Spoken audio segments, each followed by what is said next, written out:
সাকিব ভাই করছে, আমরা সবাই তার পাশে আছি, অ্যাপ্রিসিয়েট করছি। সে করুক, আরও অনেক দূর এগিয়ে যাক, আমরা তার পাশে তো আছি এবং সে দিন শেষে আমাদের সাথেও করবে, এটা আমাদের বিশ্বাস এবং সেটা খুব তাড়াতাড়ি করবে।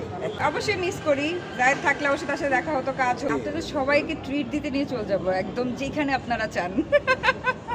আগে সাকিব ভাই বিশ্ব জয় করছে, জয় করুক, তারপরে তো আমরা ঘরের আর্টিস্ট, আমরা তো আছি, আমাদের রেখে আর কই যাবে।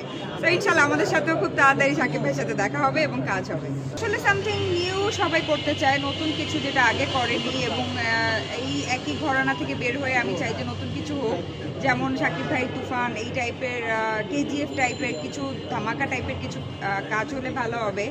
এবং সাকিব ভাই করছে, আমরা সবাই তার পাশে আছি, অ্যাপ্রিসিয়েট করছি। সে করুক, আরও অনেক দূর এগিয়ে যাক, আমরা তার পাশে তো আছি এবং সে দিন শেষে আমাদের সাথেও করবে, এটা আমাদের বিশ্বাস এবং সেটা খুব তাড়াতাড়ি করবে। কারণ আমরা চাচ্ছি যে সাকিব ভাই বিশ্ব জয় করে আসুক, বলিউড জয় করেছে, এরপর হলিউড জয় করুক, তারপরে আমরা তো ওই যে আমি বললাম আমরা তো আছি, always ready for Shakib Khan. তো সাকিব ভাই সব জয় করে আসুক, আমরা তাদেরকে অলওয়েজ ওয়েলকাম করব এবং আমাদের শিডিউলে সবাই আমরা দিব, সমস্যা নাই। সবার ডানা আছে, সবাই উড়ুক এবং পজিটিভ ওয়েতে আমি সবার জন্যই চাই যে সবাই ভালোভাবে কাজ করুক, সুন্দরভাবে কাজ করুক, এবং ট্রেন্ড শেষ হয়ে গেলে আবার নতুন ট্রেন্ডও তো আসতে পারে, যে দেখা গেল যে সাকিব ভাই তার ঘরের আর্টিস্ট ছাড়া বা তার ইন্ডাস্ট্রির আর্টিস্ট ছাড়া অন্য কারোর সাথে কাজ করছে না, এরকমও তো হতে পারে। বর্তমানে আমার সামনে ঈদের কাজগুলো নিয়ে আমার নাটক, পুরাটাই ব্যস্ততা আমার নাটক নিয়ে, এবং অলরেডি ঈদের নাটকের কাজ শুরু করে দিয়েছি এবং সামনে মালয়েশিয়া যাব নাটকের কাজে শুটিং করতে, আমি আর মোশাররফ করিম। সো অনেকগুলো কাজ হোপফুলি এবার ঈদেও আসবে, গতবার তো 11টা এসেছিল, এবার আশা করছি তার আরও বেশি বেশি আসবে। সো আপনারা সবাই পাশে থাকবেন, ইনশাল্লাহ অনেকগুলো কাজ আসবে।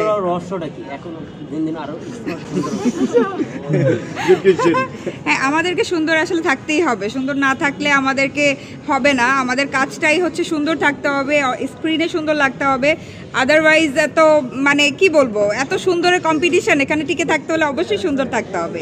সো সুন্দর থাকার রহস্য হচ্ছে অলওয়েজ স্টে পজিটিভ, সবসময় পজিটিভ চিন্তা করা, কোনো গুজবে কান না দেয়া এবং পজিটিভলি চিন্তা করাটাই আমার মনে হয়, এবং নিজের কেয়ার করা, ভালো থাকা এবং নিজের আশেপাশে মানুষজনকে ভালো রাখাই সৌন্দর্যের রহস্য।